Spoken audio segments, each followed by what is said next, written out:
তুমি কি কখনো খেয়াল করেছো তুমি শুধু 5 মিনিটের জন্য ফোনটা হাতে নিয়েছিলে, কিন্তু চোখ তুলে দেখলে 45 মিনিট কেটে গেছে।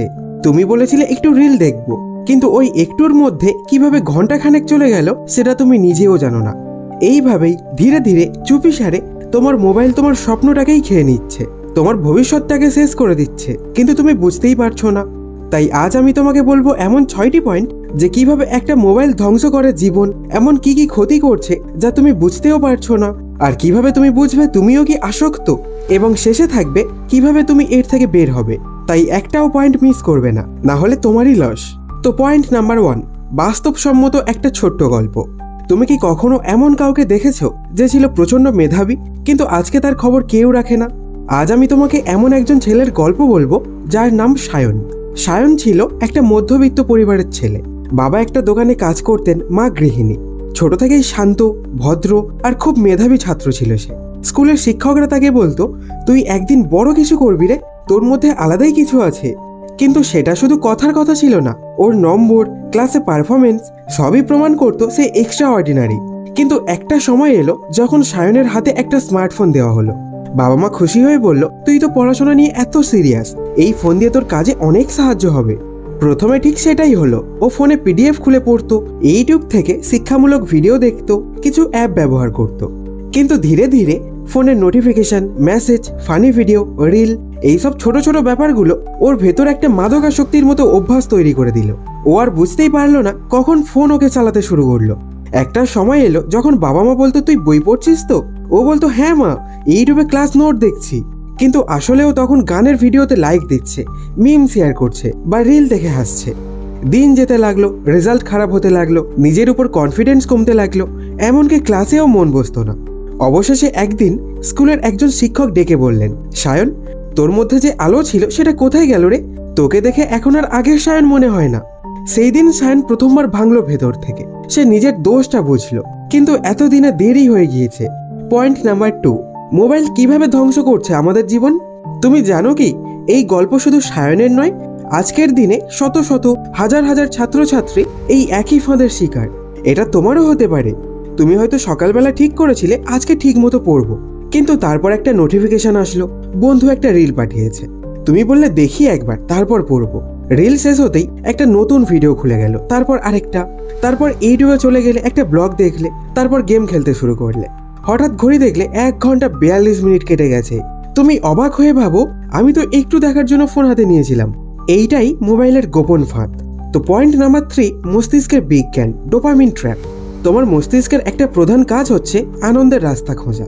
যখন তুমি মোবাইলে ফানি ভিডিও দেখো, রিল স্ক্রোল করো বা সোশ্যাল মিডিয়া নোটিফিকেশন পাও, তখন তোমার ব্রেন ডোপামিন নামের এক ধরনের আনন্দের রাসায়নিক হরমোন রিলিজ করে। এই ডোপামিন একদম ড্রাগসের মতো কাজ করে। তুমি একটু একটু করে এই আনন্দের প্রতি আসক্ত হয়ে পড়ো। তোমার মস্তিষ্ক তখন শুধু ইনস্ট্যান্ট আনন্দ চায়। বই পড়া? না, এটা বেশি কষ্ট। অঙ্ক করা? না, মাথা ব্যথা করবে। রিল দেখা? হ্যাঁ, এটা মজার। তুমি ধীরে ধীরে বইয়ের প্রতি বিরক্ত হতে থাকো। তুমি যে কোনো পড়া শুরু করলেই ফোনের কথা মনে পড়ে। তুমি 20 মিনিট পড়তে পারো না, কারণ মস্তিষ্ক অভ্যস্ত হয়ে গেছে দ্রুত আনন্দের প্রতি।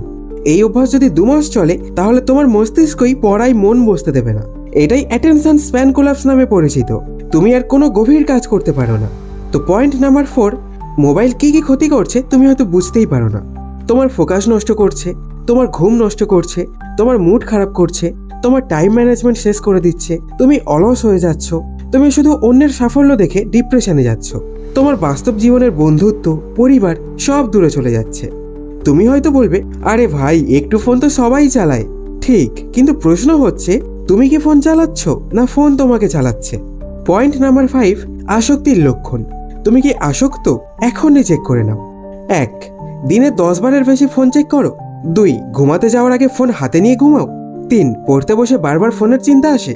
4, সোশ্যাল মিডিয়া না খুললে অস্থিরতা হয়।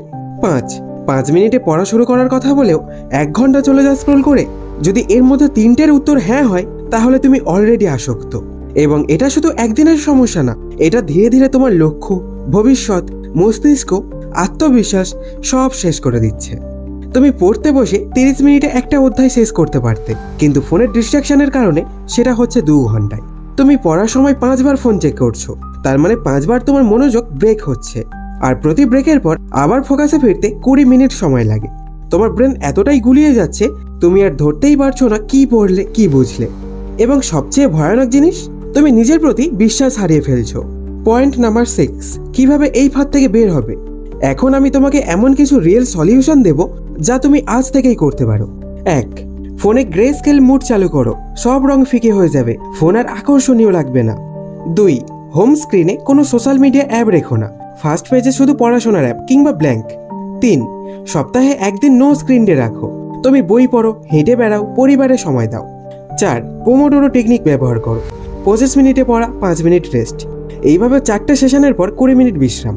5, ফরেস্ট টাইপ অ্যাপ ব্যবহার করো, ফোন হাতে না নিয়ে নির্দিষ্ট সময় পড়লে একটা ভার্চুয়াল গাছ বেড়ে ওঠে, তুমি চাইলে একে রিয়েল গাছের মতোও গড়ে তুলতে পারো।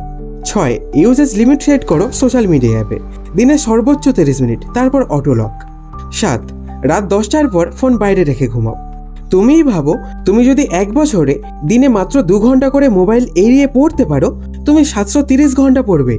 এই সময় কাজে লাগালে তুমি 3টে বড় বই, 20টা অধ্যায়, 100টা অঙ্ক, 50টা গ্রামার চ্যাপ্টার শেষ করতে পারবে, যেটা অন্য কেউ 2 বছরে করে আর তুমি 6 মাসে করতে পারো। এটাই হলো লুকিয়ে থাকা পার্থক্য। তো তুমি কি সায়নের মতো হবে না নিজের মতো বিজয়ী? সায়নের গল্পটা মনে আছে তো? সায়ন আজও লড়ছে, কিন্তু অনেকটা দেরি হয়ে গেছে। তোমার হাতে এখনো সময় আছে, তোমার হাতে এখনো সেই শক্তি আছে ফোন থেকে বেরিয়ে এসে নিজের ভবিষ্যতের জন্য কিছু করার। তোমাকে ঠিক করতে হবে, তুমি কি মোবাইলের গোলাম হয়ে বাঁচবে না নিজের নিয়ন্ত্রণে থেকে স্বপ্ন পূরণ করবে। তুমি পারো, শুধু একটা ডিসিশন, আজ থেকে সময় নষ্ট নয়, সময়কে জয় করো।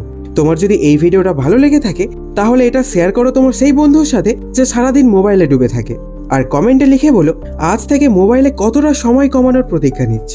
আর সাবস্ক্রাইব করতে পারো, কারণ তোমার জীবনের প্রতিটা লক্ষ্যকে ছুঁতে আমি পাশে আছি।